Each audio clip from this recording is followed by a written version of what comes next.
Hello viewers, আসসালামু আলাইকুম ওয়া রাহমাতুল্লাহি ওয়া বারাকাতুহু। Welcome to Mariam's kitchen.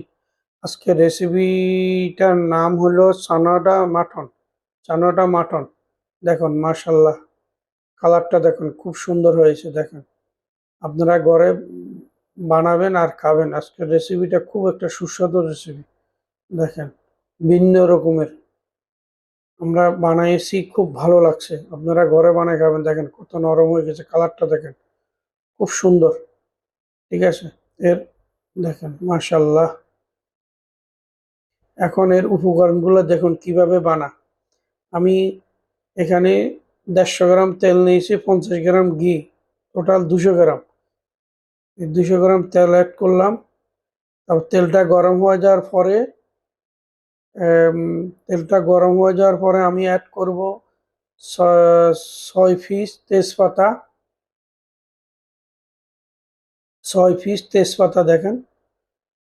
তারপরে 20টার মতো এলাচি দিয়েছি, 2 পিস স্টার মশলা, দারচিনি দিয়েছি 50 গ্রামের মতো। তারপরে যে আপনার এলাচ 20টার মতো দিয়েছি, আর লং দিয়েছি 10টার মতো।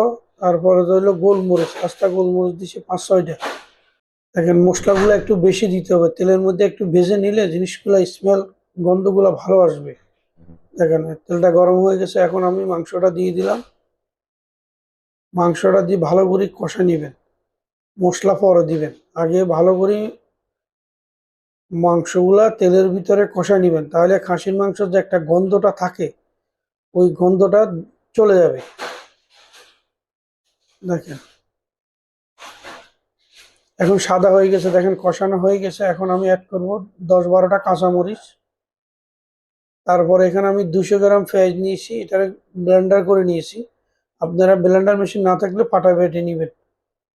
এই জিনিসটা বেটে দিলে গ্রেভিটা গাঢ় হবে। তারপরে এখানে আমি 4টা টমেটোরে ব্লেন্ডার করে নিয়েছি, মিডিয়াম সাইজের।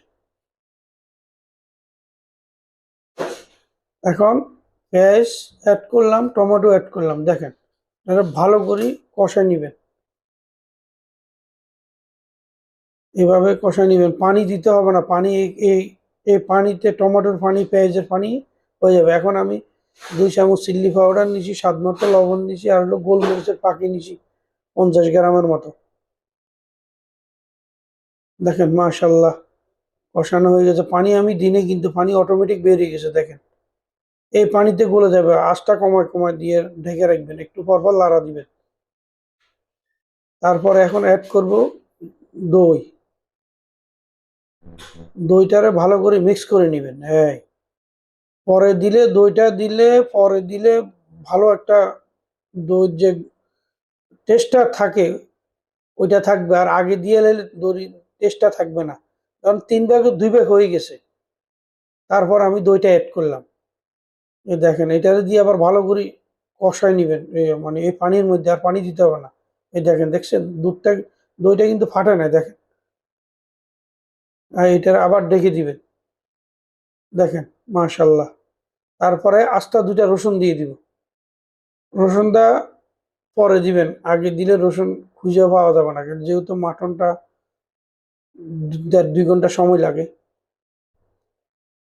আপনারা আমার পাশে থাকবেন, আর কোন জায়গার থেকে দেখছেন কমেন্ট করে আমাকে জানাবেন, আমি যেন আপনাদেরকে ধন্যবাদ দিতে পারি। দেখেন কালারটা দেখেন মাশাল্লাহ, আস্তে আস্তে পানি শুকিয়ে যাচ্ছে, তেলটা ছেড়ে দিচ্ছে। দেখেন ওই খুব সাবধানে লাড়বেন যেন মাংসটা না ভাঙে, আর রসুনটা যেন না ভাঙে। দেখেন কালারটা ছাড়তে আছে, দেখেন মাশাল্লাহ। আপনারা ঘরে অবশ্যই বানাবেন, বানাই খাবেন। এটা পোলাও রাইসের সাথেও খেতে পারবেন, সাদা ভাতের সাথেও খেতে পারবেন। দেখেন মাশাল্লাহ, এখন একদম লাস্ট পর্যায়ে এসে গেছে। দেখেন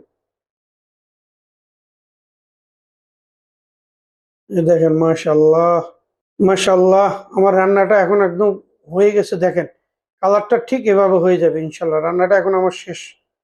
এইভাবে নিবেন। দেখেন মাশাল্লাহ, মাশাল্লাহ। দেখেন কত সুন্দর, মাশাল্লাহ। এভাবে ঘরে বানিয়ে খাবেন, আমার পাশে থাকবেন। ওকে, আসসালামু আলাইকুম ওয়া রাহমাতুল্লাহি ওয়া বারাকাতুহু।